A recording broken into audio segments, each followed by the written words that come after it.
Welcome to the Conduit Deeper podcast, a podcast that takes a deep dive into the details that surround our current sermon series, from current events to fascinating finds to conversations that take us deeper into the Word. Thanks for joining us. Welcome to the Deeper Podcast. My name is Mo, Executive Pastor at Conduit Church, joined with our lead pastor, Darren Tyler, for what will be a podcast on Ruth chapter 2 specifically. We're going to talk about some deeper things, which is why we have this podcast. Let's dive into some big words, some big church words, which we've talked about the past couple of weeks. So you dove into the first half of chapter 2, and then I wrapped up the second half of chapter 2. And kind of the central theme in the book, but specifically in this chapter, is revealed God's providence and sovereignty. We kind of talked through that the past couple of weeks. Those aren't shallow waters. No, it's the deep end of the theological pool, because you end up, people a lot of times avoid those because not just the questions, but a lot of people have sort of like a well dug in, I wouldn't say well defined, but dug in opinion one way or the other. And so it gets deep, like the providence of God,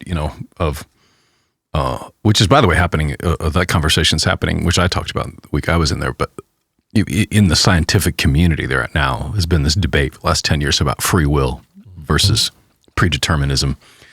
So it's in there, but we wouldn't avoid that because it's a very big part of who God is. And I thought you did a masterful job of. What was the line you used I should have prepped you for this one. The very beginning, you sort of defined sovereignty, providence, and it was so good that I forgot it. Right. But it's good enough that I want you to remind me of it. No, it's just a simple sentence that says divine providence is the exercise of God's sovereign power. Yeah, there you go. With purpose and care. There you go. And so I think one of the things that I learned, even just studying this, not learned, but like redefined, maybe that's not even the right word, simplified, was just understanding, words have so much meaning, and depending on who you ask or what their background is, those words take on kind of a life of their own. And it's like I wanted to shed any preconceived idea of some of these church words. Yeah. So even just the idea of sovereignty, knowing that all that really is, because that's a big word that gets thrown around in Christendom, in the church a lot, his sovereignty. Like, what does that even mean? And all it really means is just the right to rule, like authority. And so when I started to kind of dive into that a little bit in the sense of that can be good or bad, like the examples I gave was Aslan has authority and power.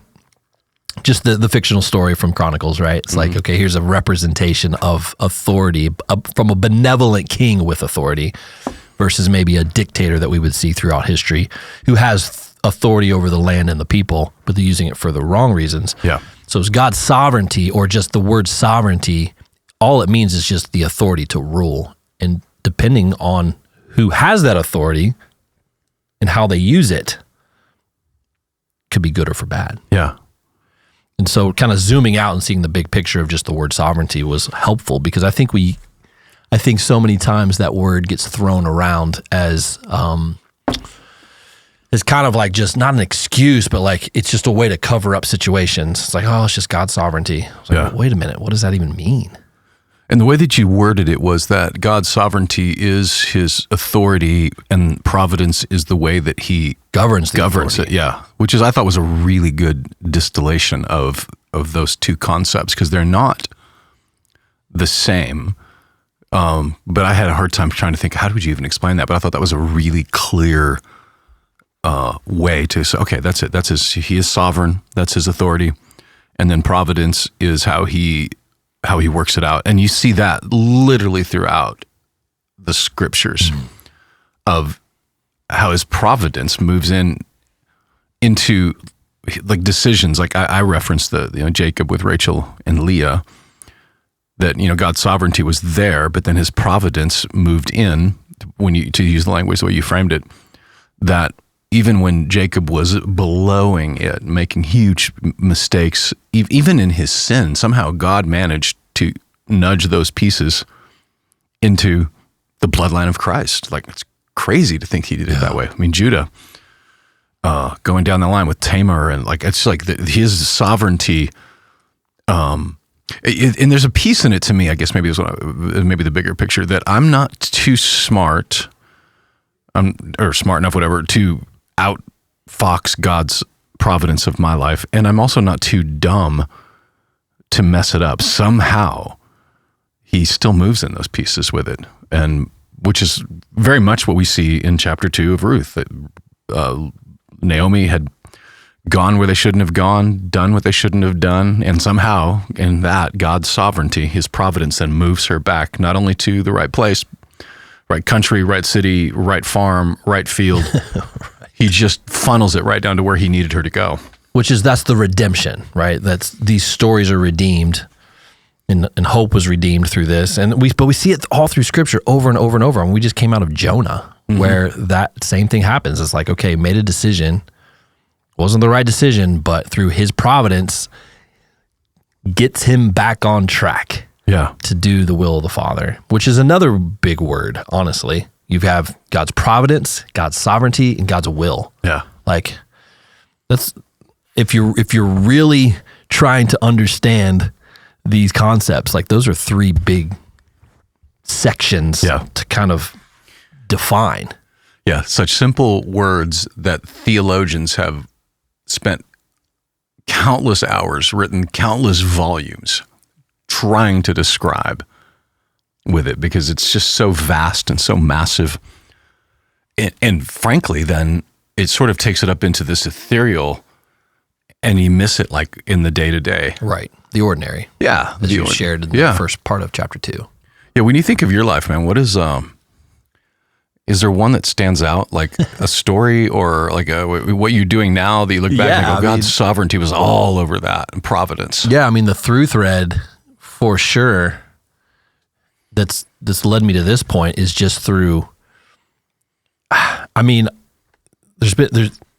I'm 45 years old, and so many twists and turns and ups and downs and, feast and famine. Like, just, I feel like my wife and I and our family, we've lived a lot of life in 45 years.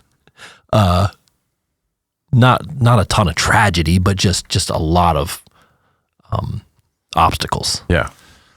But I mean, I literally remember, like, one of my first memories of the church, or just growing up, was sitting on my dad's lap as he was a bus driver for Sunday school, picking up kids to bring them to church. Like, I literally grew up in the church. Like, my first Sunday of church, I was probably a week old and in the nursery.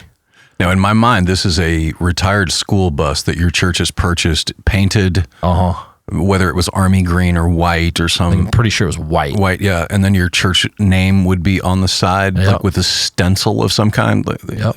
And Troy Baptist Temple. Just about an hour north of Dayton, Ohio. So you got your dad up front grinding the gears. Yeah, first thing in the morning, when we'd get there at the break of dawn on a Sunday and drive around town. Picking up little old ladies and...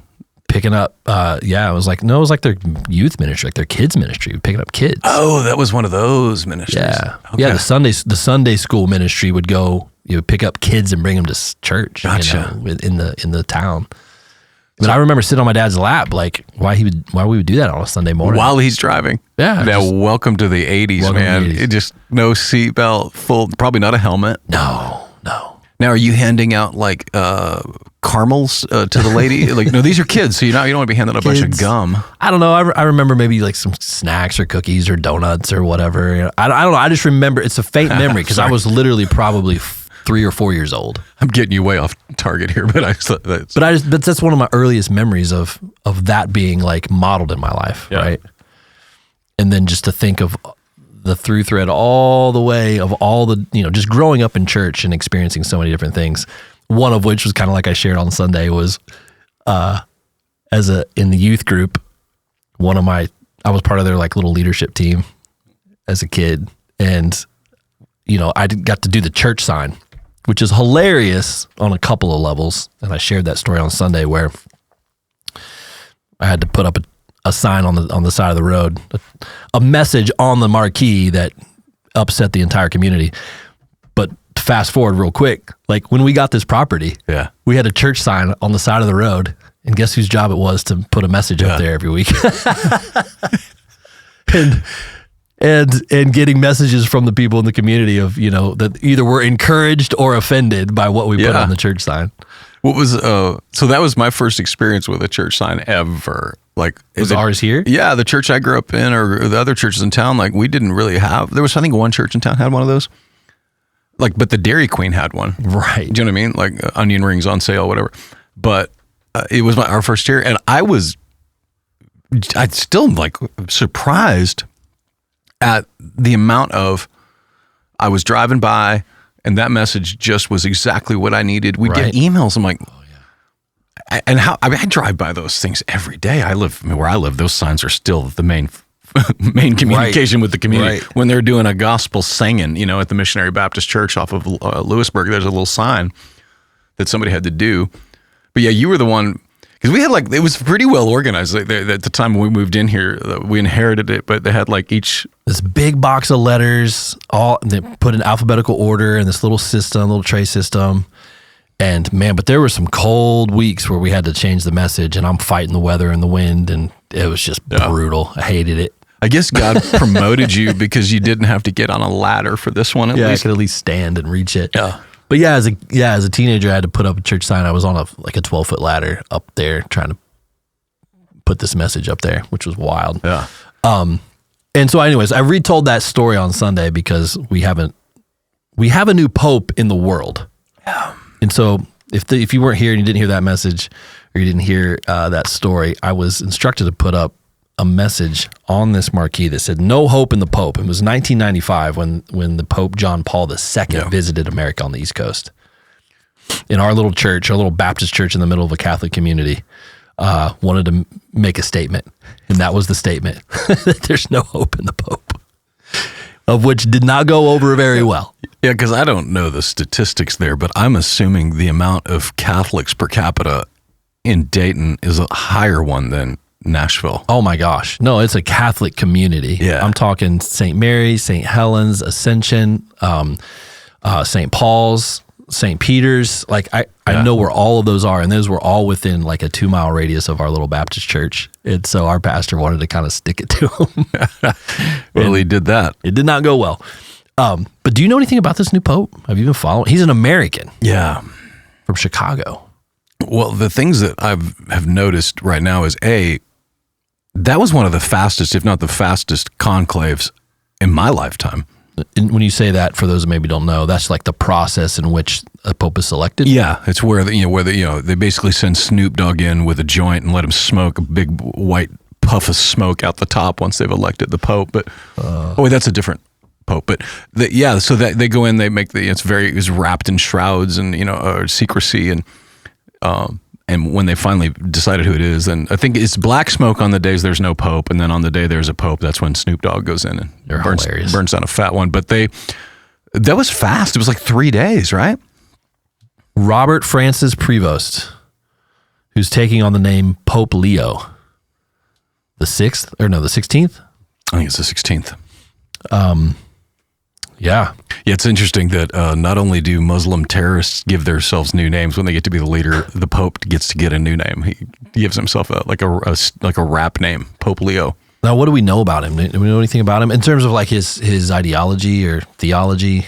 I don't know. Progressive or conservative? Nearly enough. What I had read ahead of time was that the people that thought was that he would not detour from he wouldn't wander into the controversial stuff, which is a pretty cowardly. They were using that as a selling point for it. But the Catholic Church, like many mainline denominations in the West anyway, are experiencing a pretty big schism in specifically around sexuality and gender. Not just can a priest be a female, but can a priest be gay? Can they do gay weddings? That's a big thing, and I don't know where he comes down on that. The only thing I could find says that he's less progressive on women's ordination in LGBTQ rights.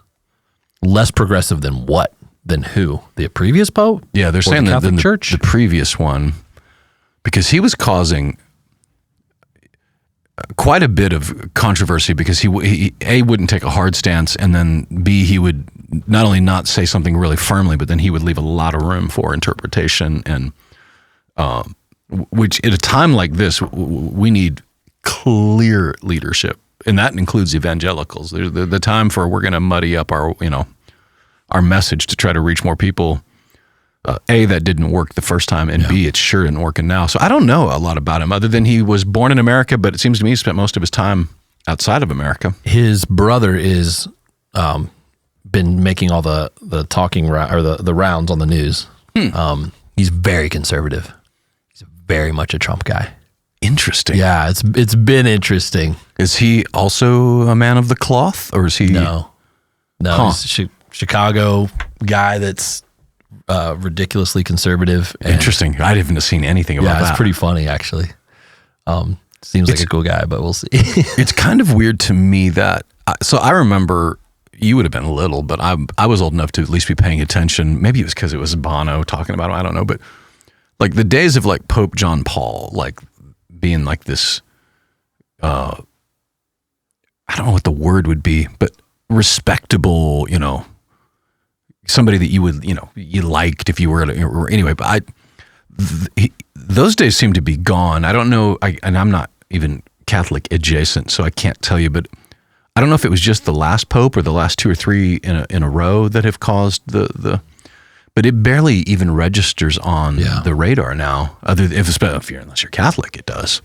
Yeah. But sidebar with that, something that's really interesting that Joel brought up to me was, this is completely anecdotally, but I've started to do some research on it, that young people going to the Catholic Church has been happening at a larger percentage than, I want to say in history, but let's just say the last 30 to 40 years.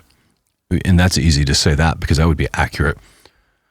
But they seem to have a real, and this would be my guess, I don't know if anybody, maybe Malcolm Gladwell will write a book for all I know, but it seems to be that all the loose morals, the loose truth, all that stuff, that they're literally swinging the entire other direction. I want structure, which we have talked about here on the podcast. So the quest for like Anglicanism, and we're going back to the way the early church did it. Which what they mean by that is 300 years after Christ's ascension, not 3 days after. But be that as it may. But what Joel was saying was that, Joel Kelly, by the way, I'm talking about our youth pastor, soon to be first church plant lead, was that people his age and younger are starting to embrace Catholicism. And he was really fascinated by that, as am I, with it. Especially because, go ahead. Well, no, it came up in our executive pastor summit that I was at a couple weeks ago. Oh, it did? Yeah, it was mentioned, like statistics about the next generation and the types of church styles that they're attracted to. And the next generation, there is for sure a trend in statistical numbers showing like a more liturgical service is what is drawing in younger people. That's interesting. Yeah, which you can imagine how exciting an executive pastor conference would be. Like a bunch of party animals sitting around talking about numbers and graphs and charts and trends. But it was interesting that ended with a pillow fight. And that little nugget came out, which seems to be supported, in multiple places. Which it matters because at the end of the day, there's a debate, Catholic versus Protestant, whatever. Of course, the Catholics say that Peter's the first pope, 100% something we would reject. Like you have to really torture it to make it say that. But that's what they would say. They would say that upon this rock I will build my church. By that he meant Peter being the rock, as opposed to Jesus. So the minute you start the Catholicism, you've put Peter as the rock and not Jesus. So we're already off on the wrong foundation. But theologically in general, praying to Mother Mary. I love Kathleen Madigan, I think is her name. I don't love her as a comedian. Actually, she makes me want to punch her, and I don't hit women. But she has a great bit on Catholicism versus evangelicalism, and that was that, growing up Catholic, she said, I had a whole, because she was saying, it was evangelical Christians, you guys talk directly to Jesus. And I had this whole list of people that I had to go to first before I could bother Jesus, right? Including Mother Mary with it, but praying to saints like that. That is all counter-biblical, counter-Jesus. And so, to make a statement that might offend some folks, there are Christians inside of Catholicism, but Catholicism is not Christianity. It's a different version of it. And when I say different version, then you're starting to knock on the door of, say, Mormonism, Jehovah's Witness. I mean, it's not cult-like, because people leave the Catholic Church all the time and are not disowned by their families, but the belief system itself is not it does not put Jesus as the center. It puts a whole bunch of saints between you and Jesus, which is the whole reason Jesus came to begin with, which was so that I no longer needed a priest between me and him. He becomes the priest, high priest, and I become part of the kingdom of priests. We don't need a priest to confess to. The word pope, you know what it means? I don't. Father? Very good. Yeah, I did know. Somewhere you get a gold star. Somewhere in the back recesses of the bingo balls, it was up there. Very well done. Yeah. It's Latin for Papa or Father. Yeah. Pope. Yeah. That's simple. Papa Don. To get back to your original question about Providence in my life. Yeah, that's true. There was a question in there, wasn't there? No, I can just see how the Lord has orchestrated, whether it was, through my upbringing, which was what I started with, but just the upbringing into the marketplace and, artist management, which turns out is a really good training ground for pastoral leadership. Come to find out, into this world of pastoral leadership, I can just see, it makes so much sense in reverse, right? When you look back and see how the Lord has orchestrated different things, even just getting us down here to Nashville is kind of a wild story. And clearly his providence to put us in the right place at the right time to intersect with, you and Shannon and Conduit and what was happening there. Literally, like, we found ourselves moving here the actual weekend that you launched the church we had no idea that was happening. And here we are 15 years later. Yeah, I've thought about that a few times over the years, because if I were to reverse engineer it and someone were to walk in to Conduit Church, Independence High School, 2010, I have no idea why anybody would have stuck around. I mean, we were trying, and we were trying hard. You were wearing your affliction shirts. I was still in the affliction phase. I was managing butt rock bands on Friday, and now I'm a pastor on Sunday. Like, there was no break in it even. I'm still, but I think back, like, you guys even wandering in there, you knew tons of people in town, which would have had, if one thing, if you put up in Franklin, Facebook, whatever, hey, I'm looking for a church, 4,000 people will immediately tell you why their church is the best one. Right. And all of them are probably right. They're all the best church. And somehow you guys came back the next week. I'm like, what were you thinking? There was, not only was there no guarantee that this church could even succeed, it was almost guaranteed that it wouldn't. Mm. And because you're not a novice, you knew what you're signing up for. Like a church startup is. Yeah, we'd already done that back in Ohio. Yeah, you've been to that rodeo. And we were not excited about that. Well, yeah, I wasn't excited about it, and I'm the one starting it. But that's what I'm saying. Like, I don't know why anybody would have signed up for that ride. Well, it's only. One of the main reasons was my kids loved running the halls of Independence High School as second and third graders. The kids ministry was the entire high school. Like, they're playing hide and go seek in a high school. Right. I remember when they told us that we couldn't use any classrooms. We could only use the cafeteria or hallways. Yeah. I'm like, you guys think you are harming us, but you just gave us the biggest children's wing in maybe America. I mean, those kids had so much fun just running and hiding and tag. Yeah.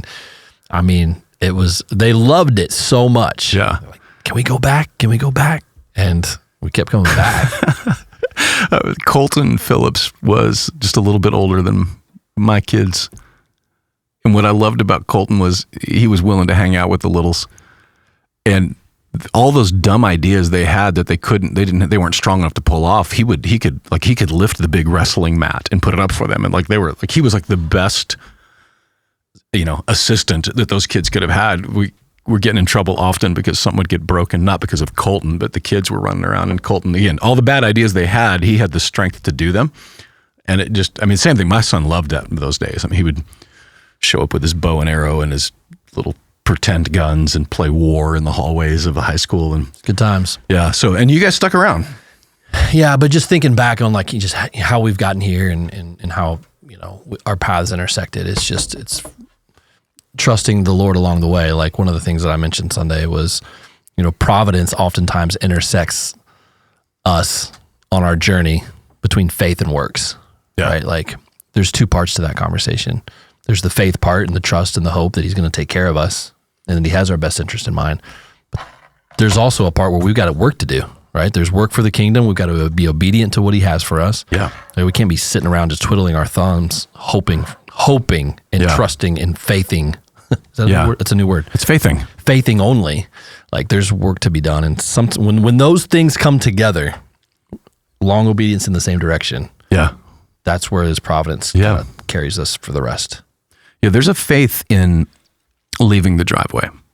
God cannot steer a parked car. So if you're sitting around waiting for God to move you, He ain't going to do it. But if you'll move, that's the works part, then faith will put you where, even if you get out of the driveway, you might take the scenic route, but you're going to get where God wants you to go as long as you keep moving forward, because He's going to steer you where you need to be. That's such a good analogy. You've used that a lot over the years. What would be like a providential story for you? The fact that I'm a pastor at all. Yeah. Like, I've told this so many times that it's boring, but my mother, since I was little, thought that I should be either a minister or a pastor, whatever language she used. And even on the phone, late night calls, I would call her when I was driving home from a show or something, and because she was a night owl, and she would keep me awake. But inevitably, those conversations would be, when are you going to get ordained? I'm like, I'm not getting ordained, Mom. I manage rock bands. This is not. Why did she have that thought? Like, why was that why did she lean that direction for you over those years? It came from somewhere. I was definitely, I've said that before, obsessed is such a negative connotation, but with the Bible as a kid. And so she would have seen that. And then she would have seen that the pastor that I grew up with, like, there was so short on volunteers in that little church that I would, like, every Tuesday, Wednesday, and Thursday nights, they called them outreaches. They were literally just small groups. We didn't know we'd have any language for it. But it was with the vision on the board of that church is Jesus is Lord over Superior, Nebraska, and a 60-mile radius. That's still on the wall to this day. Wow. So that included towns that were 45, 50, which to me felt like you're going on a trip. Mm-hmm.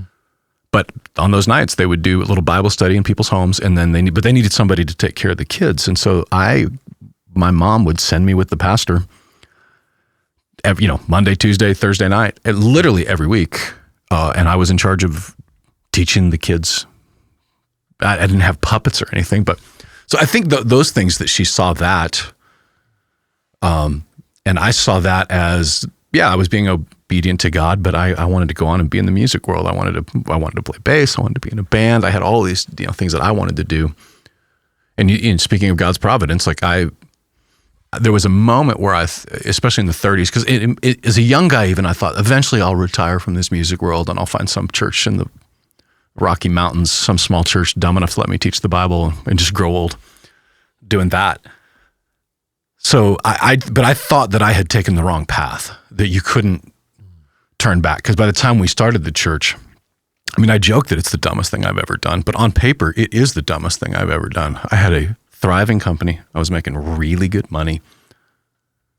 And I took a flyer on something that had an 85% chance of failing in a town where everybody knew me as something else, which probably means I had about a 99% chance of failing. But it led me back there. Like that providence, when it came back, I just knew it was time, and I knew that's what we were supposed to do. And so, and I can look and see same thing, artist management, starting a Bible study. Like I can literally in hindsight see, okay, these are the pieces God put together to put me where I am today. But it was not something that I even consciously knew was happening. It was, again, God's providence. Like Ruth went to her grave not knowing that she was in the bloodline of Christ. She didn't know, but she just trusted. She drove her car, so to speak, and then God steered her to Boaz's field in the same way that he steered you guys to Independence High School, steered me actually to Independence High School as well. Because even think about that. Had we have started where I thought we were supposed to start, 30 minutes south of here, 25 minutes, whatever, you guys wouldn't have been there. And I wanted so bad because it was so easy. It was a setup that was available. The Baptist church was leaving the high school. They were leaving behind their sound, their lights, their audio. It had an auditorium with seats. It just was perfect. No brainer. And it just didn't, they weren't out of there in time. So we got quote unquote stuck at Independence High School, and all those stories about, having to, lawyer up to get in there. And it was the perfect place for that at that point, because it was close enough for Spring Hill, close enough for Franklin. And then obviously one exit over from where the building he was going to drop us into one day. I'm going to ask a question that is going to go a little deeper, that I think your answer may help some people that are thinking through this. Do you think you had a choice in becoming a pastor? Yes. That's the providence part. And God would have loved me enough to have been okay with that. But so when you're saying, do you have a choice? The answer is yes. But the Bible tells us, Psalm 34, delight yourself in the Lord, he will give you the desires of your heart. And what that has, I've seen it played out over and over again, because the thing that I wanted the least in my life, because I genuinely did not want to be a pastor. I'd full-blown had both eyes wide open to how hard this job is, thankless it is, and to the point where we, for those first years, kept the mission completely separate as a 501c3 because I was afraid the church would ruin it. And even if the church blows up and ruins it, whatever, we still had the mission, which is what I felt like God had called me to be. But here's the thing. So delight yourself in the Lord. He will give you the desires of your heart does not mean that he's going to give you everything you want. And no father does that. It's that if you delight yourself in the Lord, the desires that you have. Now, if you're not delighting in the Lord, this is terrible advice. Never follow your heart. But if you're in that moment where you're delighting yourself in the Lord, then literally the desire that you have in your heart is probably from God to do. So the thing I'm doing that I wanted to do the least is the only thing I can see myself doing now. I have no other aspirations now than to do the thing I wanted to do the least is now the thing I want to do the most. So did I have a choice? I mean, that's the $1 million trillion question that scientists are trying to answer right now. Because they would say that, in fact, one of these articles that I had for the week before, that it's sad that people get credit for things that they did because they had no choice. And it's sad, this is a semi-quote from this article, that they are being punished for things that they did that they had no choice over what they're doing. Basically saying if you're a murderer, you had no choice in that. That's was predetermined based upon biological synapses firing in your brain. They're literally trying to scientifically describe the sovereignty of God. Yeah. And in doing so, they're literally, it's almost like you've got a reformed, MIT versus an Armenian Stanford. There's this whole free will versus, determinism thing. But at the end of the day, the Bible speaks too much of choices to say that you didn't have a choice is inaccurate. But it also speaks of God's providence so much that ultimately that those choices somehow in his providence, you're going to make the decisions that he needs you to make, and you're not going to hate it because and I think that when you say Paul, I could never do what Paul did. I could never be shipwrecked, snake bit, yada, yada. And the answer is, yeah, you couldn't because he didn't call you to do that. You don't have to give yourself some big bummer oh man, Peter got out on the water. I would have had the courage to get on the water. But Jesus didn't ask anybody else to get on the water. Only Peter. I think the others would have sunk like a rock because he didn't ask him to do that.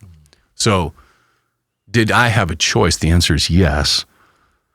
And if your choice is Romans 12, offer yourself as a living sacrifice, then the only choice you're going to say is, yeah, but I want whatever God wants. And he's not a masochist. Yeah.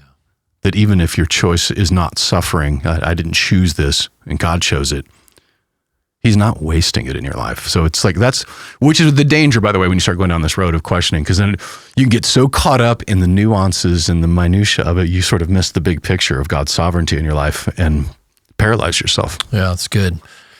It's really good. I think another, like that phrase, God's will, that gets confusing and gets tossed around a little bit. What is God's will? And I think the word will, should be more accurately said desire. God's desire. Yeah, that's for a good lives. language for that. Yeah. So like as a father, like my desire for my kids would be, X, Y, and Z. Like that would be my desire, that they follow after him, that they love their spouse, that they, my desire would be these things as a father, right? Yeah. But ultimately they're going to make their own decisions. Yeah. Yeah, that's when Ethan bought his first car. I did not want him to buy that car. That was not my will for his life. What was it? It was a Honda. The teal blue one? It was an Acura. Yeah. It might have been an Acura. I think it was an Acura. No, it was a Honda, but it had an Acura motor in it. It was some project car that he bought in Kentucky that your wife, by the way, played a very significant role in. She did. She drove up there with him. That was not my will for his life. But my desire for his life is that he grows into being a man. And so instead of me putting my foot down and saying, you're not getting this car, it was like, okay, here's my desire. You becoming a responsible young man. I don't think you should get this car, but it's your choice. And here he is, however many years later, he bought that car. He had a great time in it, got some speeding tickets. It was broke down almost as much as it was working. And so he learned a lot from that. So my desire versus my will in that situation, my will was don't get that car. But my desire is I want you to be a responsible young man. I want you to learn how to make the right decisions. And sometimes the best way to learn how to make a right decision is by making a dumb decision. And parenting each of our kids. That's why I think it's so specific with God that he gives the way he leads you might be the way he leads me, because we're wired differently. And the same thing with raising kids. There are ways that disciplining one child works this way. With this child, it doesn't work at all. With it, you have to use a whole different. So the good father we have sees those, has desires for us. Because I don't, at the end of the day, I don't think he cares whether I got a Toyota or a Chevy. Or a Toyota or a Kia. A Kia. In the shop again. My wife doesn't listen to the podcast, so it's fine. She listens to me run my mouth all week. But it's kind of a hot topic at the moment. Yeah, here at the Tyler household. Yeah, waiting for a transmission to come in. Thank goodness we got that extended warranty on that. We never get extended warranties, but his providence led you down that path. He's redeeming it. But that was my desire, was that she has a car that she loves and likes, and and at the end of the day, she gets to make her own decisions. And God, God loves her whether or not she got a Kia or a Toyota. That's why I think the topic of redemption, that word redemption, is so important when talking about sovereignty, will, and providence. I don't think you can leave out the word redemption, because that's how he corrects it. He redeems it. Yeah. He makes it right. Which, and then studying for this, getting into the back half of chapter 2 of Ruth, that root word of redemption is, to be redeemed. And someone who can redeem is a redeemer. Mm-hmm. In learning that Boaz is a kinsman redeemer. How familiar were you, or are you? I'm sure you're very familiar with the term and phrase kinsman redeemer. Yeah, it's an interesting title. Yeah, that someone could have as an Israelite. Yeah, specifically. Yeah, in the Hebrew language, I think the word is goel. Goel, yes. G-O-E-L. I'm pretty sure. Mm-hmm. And I was familiar with it because it's all over the Old Testament. Yeah. Like when you go into Ruth, and I think we did this the first week on the Deeper podcast, but it's good to familiarize yourself with a couple of things from the Hebrew culture so you understand. And one is the idea of the kinsman redeemer, the goel, which is what happened here. And that's if you are in poverty and you find yourself out of luck. Put it in a more modern context. If you are a slave in Pakistan, you would have the opportunity of a Goel in Israel to come and pay your debt and get you out. Yeah. Because, again, it's easy to sit and judge, but God had policies in place and rules, kinsman redeemer being one, that if you, let's say I borrow money from Micah and I don't pay it back, I still owe Micah that money. And the way that I could pay it back or would pay it back is if I don't pay it, as in I get to go mow Micah's lawn, I get to, until it is paid off. The difference between like the modern day slavery though, was there was a system in place there. You worked to pay it off. It wasn't like you got, the system wasn't rigged where you could bill them for room and board and interest and tax, none of that. But Micah at least got his money back. He was restored. And so the kinsman redeemer, like maybe be my brother to come along and say, I'm going to pay this off so that you can now be free. And in that specific thing, like when they moved into the land, this is why it really, really mattered. Everybody, not just the tribes were given lands, but each individual was given land. And so if you lost your land in a deal, now I've lost my land to Micah because I owed him money, the kinsman redeemer could come back, pay back the money so Micah doesn't get ripped off. He gets his cash and we get the land back. So that kinsman redeemer, Goel, that's what that means, redeeming you. It's great. And then good. In the middle of that also is the Levirate marriage, which is Deuteronomy 25. And that is what we talked, I know we talked about this because I thought that, again, back to Micah, he wants, Gabe, you're getting married. I want to get a good look at her just in case I have to marry her if you die. But that is part of that policy as well, which was to protect a single widowed woman who had no children, no heirs, no future. So that is also a concept that is from the scriptures that are all played out in Deuteronomy. And by the way, all the through thread that then becomes the gospel itself. We are the bride of Jehovah, the bride of Christ, being redeemed by our Goel kinsman redeemer. It's literally just baked into this story. So it's so good. Even just in the sense of just understanding why we even seeing why that word redeemer is used in, again, I think there's probably some people who listen to this podcast or listen to us on a Sunday. Anybody in an audience are on different parts of their journey of understanding these biblical words that we throw around. Mm-hmm.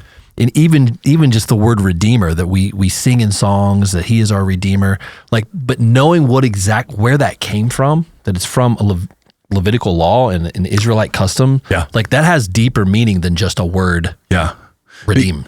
Because in our mind, redeeming, there's this beautiful redemption. I'm now saved. I've been redeemed. It's more than that. There's an economic component to this. It's like if you're going to redeem something in Fortnite, I don't know, do they redeem stuff in Fortnite? Like you redeem a credit? Yeah. You're redeeming it, meaning you are now utilizing money to redeem, to get something in exchange for it.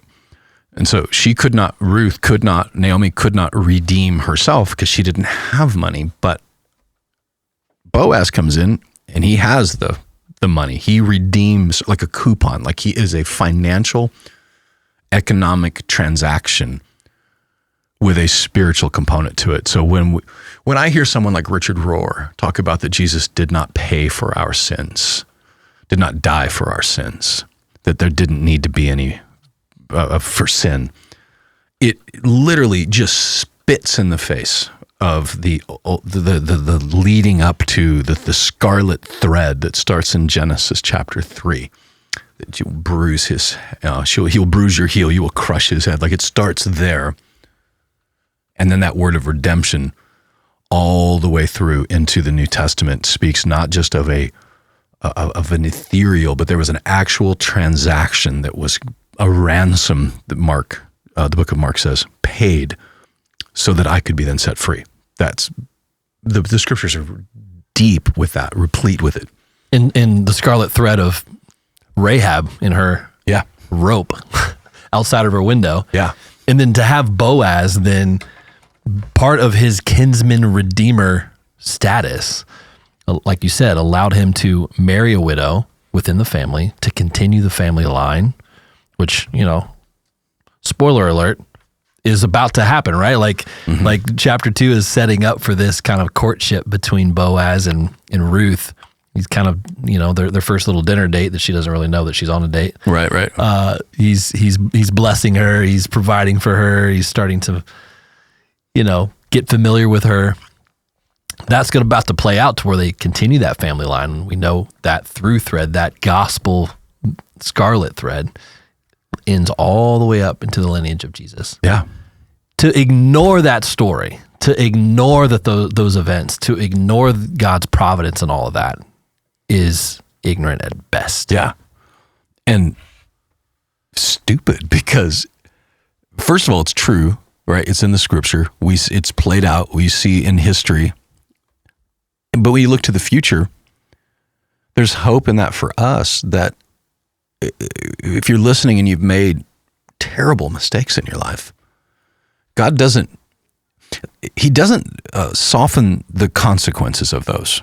It's why when you ask the question, well, then why would he even try at all? Because, God's sovereign. And the answer is his providence, right? Which is that he uses these things, but you didn't have to suffer this way unnecessarily. Those are your decisions that made you suffer that way.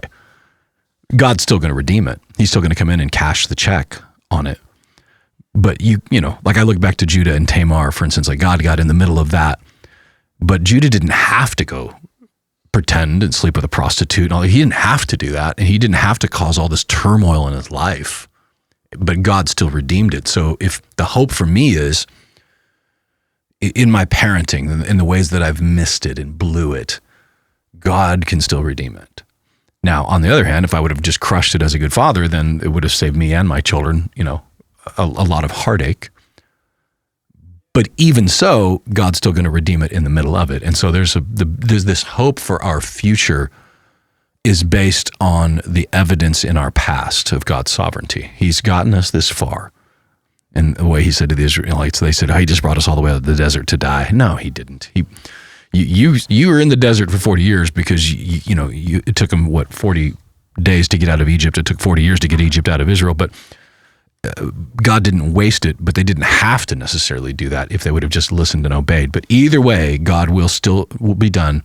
And to the future of that, your future of your kids and your grandkids, which we humans are so short-sighted. I'm short-sighted to think that, you got a grandbaby literally as we speak. Man, I am checking my texts about every 60 seconds to see where she is. Yeah, so Wednesday, May 21st at 10:56 a.m. has the launch code been initiated? Launch code is initiated.